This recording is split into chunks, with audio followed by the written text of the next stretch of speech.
श्री शिव चालीसा। जय गणेश गिरिजा सुमन मंगल मूल सुजान, कहत अयोध्या दास तुम देहु अभय वरदान। समस्त मंगलों के दाता पार्वती पुत्र श्री गणेश जी की जय हो।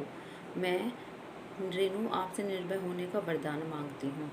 जय गिरजापति दीन दयाला, सदा करत संतन प्रतिपाला। देवी पार्वती के पति सब दिन दुखियों पर कृपा करते हैं, साथ ही भले भद्र पुरुषों की रक्षा भी करते हैं। हम उन्हें प्रणाम करते हैं। बाल्य चंद्रमा सोहतनी के, कानन कुंडल नागफनी के। जिनके माथे पर चंद्रमा शोभा देता है और जिनके कानों में नागफनी के कुंडल दूर से चमकते दिखाई देते हैं, ऐसे शिव जी की जय हो। अंग गोर शिर गंग बाए, मुंड माल तन शार लगाए। शिव जी के सिर से पवित्र गंगा मैया की धारा बह रही है। गले में कटे हुए सिरों की खोपड़ियों की माला और तन पर भस्म लगी हुई है। वस्त्र खाल बागंबर सोहे, छवि को देख नाग मन मोहे। शरीर पर शेर की खाल वस्त्रों का काम देती है।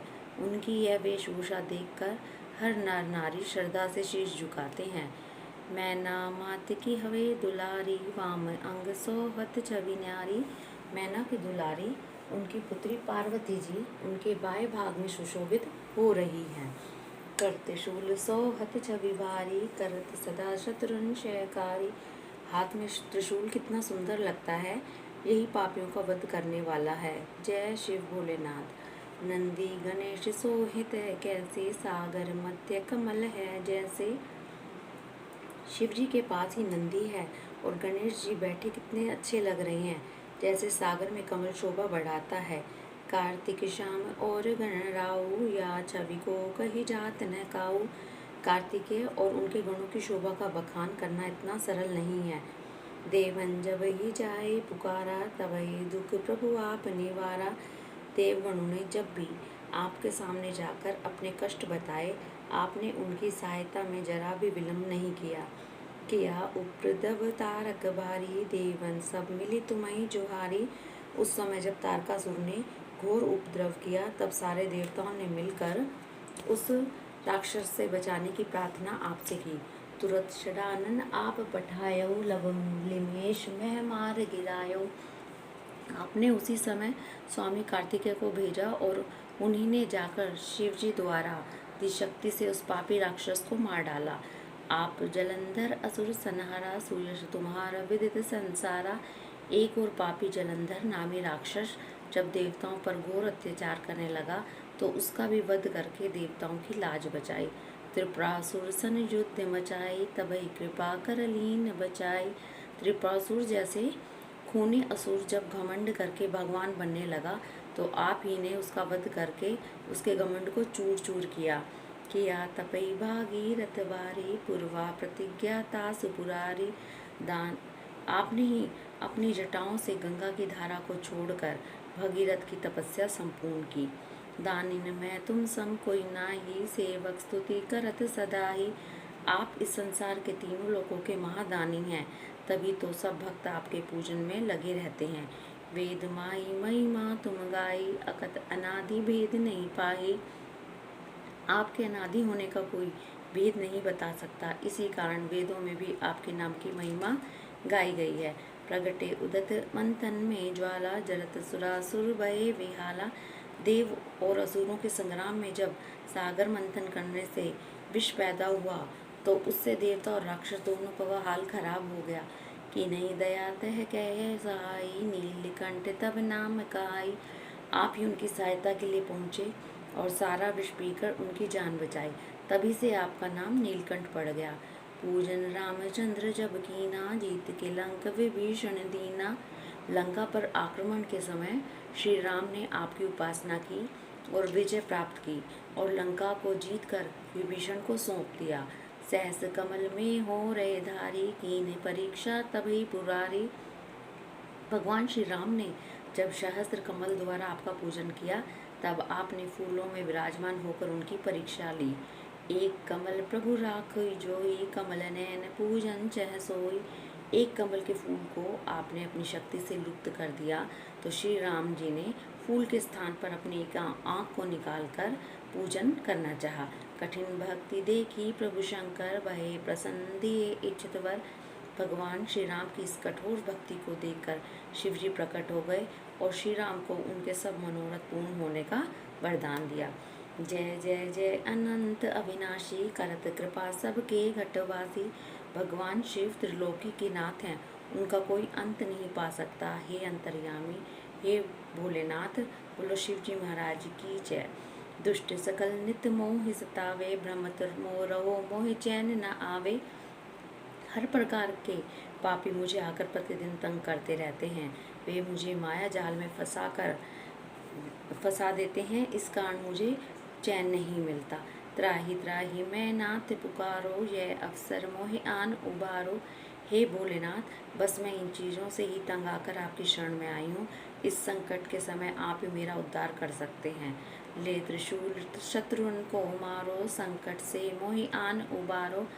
आप अपने त्रिशूल से मेरे शत्रुओं का नाश करके मुझे पापियों से बचाओ। हे भोलेनाथ, माता पिता भ्राता सब कोई, संकट में पूछत नहीं कोई। माँ बाप और बंधु ये सब सुख के साथी हैं, संकट के समय समूह फेर लेते हैं। स्वामी है एक आस तुम्हारी, आयु करहु मम संकट भारी। हे त्रिलोकीनाथ, केवल आप ही मेरे सहायक हैं, आप ही आकर मुझे इस घोर संकट से निकालो। हे भोलेनाथ, धन निर्धन को देत सदा ही, जो कोई जांचे सो फल पाही। सदा से ही आप दिन दुखियों की सहायता करते आए हैं, आपके द्वार से कभी कोई खाली नहीं जाता। स्तुति के ही विधि करें तुम्हारी, शमौनाथ अब चूक हमारी। हमें यह भी पता नहीं कि आपकी उपासना कैसे की जाती है, किसी भी भूल के लिए हमें क्षमा कर देना। शंकर हो संकट के नाशन, मंगल कारण विघ्न विनाशन। हे शिव शंकर, आप ही संकटों से मुक्ति कराने वाले हैं। सारे शुभ कार्य आपका नाम लेने से पूरे हो जाते हैं। योगी यति मुनि ध्यान लगावे, नारद शारद शीश नवावे। योगी मुनि ज्ञानी सब आपका ही ध्यान करते हैं। नारद जी व माँ सरस्वती भी आपको प्रणाम करते हैं। नमो नमो जय नमः शिवाय, सुर ब्रह्मा दिक्पार न पाए। आपकी उपासना मंत्र ओम नमः शिवाय है। इसका पाठ करने वाले देवगणों के साथ साथ भगवान विष्णु भी इस मंत्र का जाप करते हैं। जो यह पाठ करे मन लाई, ता पर होत है शंभु सहाय। जो भी प्राणी सच्चे मन से इस शिव चालीसा का पाठ करता है, उसकी हर इच्छा भगवान शिव स्वयं पूरी करते हैं। बोलो जय भोलेनाथ की। ऋणिया जो कोई हो अधिकारी, पाठ करे सो पावन हारी। यदि कोई कर्जदार इस शिव चालीसा का पाठ करे तो वह शीघ्र कर्ज से मुक्त हो जाता है। पुत्रहीन की इच्छा जोई, निश्चय शिव प्रसाद तेई होई। जिस घर में संतान या पुत्र नहीं है, शिव चालीसा का पाठ करने से उसके घर में संतान अवश्य ही होगी। पंडित त्रयोदशी को लावे, ध्यान पूर्वक होम करावे। प्रत्येक मास की त्रयोदशी को घर पर पंडित को बुलाकर श्रद्धा पूर्वक शिव पूजन या हवन कराना चाहिए। त्रयोदशी व्रत करे हमेशा, तन नहीं ताके रहे कलेशा। त्रयोदशी का व्रत रखकर शिव चालीसा का पाठ करने से मनोकामना पूरी होती है। धूप दीप नैवेद्य चढ़ावे, शंकर सम्मुख पाठ सुनावे। धूप दीप और नारियल चंदन लेकर भगवान शिव की मूर्ति के आगे बैठकर पूजन करने से मनचाहा फल मिलता है। जन्म जन्म के पाप नसावे, अंत धाम शिवपुर में पावे। जिसके जन्म भर के पाप नष्ट हो जाते हैं और वह अंत समय में शिवलोक में पहुंच जाता है। कहे अयोध्या दास आस तुम्हारी, जाने सकल दुख हरऊ हमारी। अयोध्या दास जी कहते हैं कि शंकर जी, आप ही हमारी मनोकामना पूर्ण करेंगे। आप ही हमारी माता हो, आप ही पिता हो, आप ही हमारे समस्त दुख दूर करो।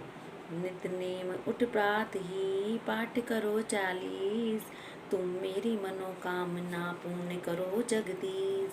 मंगसर छठी हेमंत ऋतु, संवत 64 जान। स्तुति चालीसा शिवै, पूर्ण कीन कल्याण।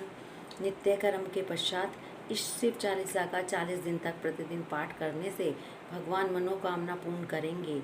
हेमंत ऋतु मार्गशीर्ष मास की छठी तिथि में यह चालीसा लोक कल्याण के लिए पूर्ण हुई।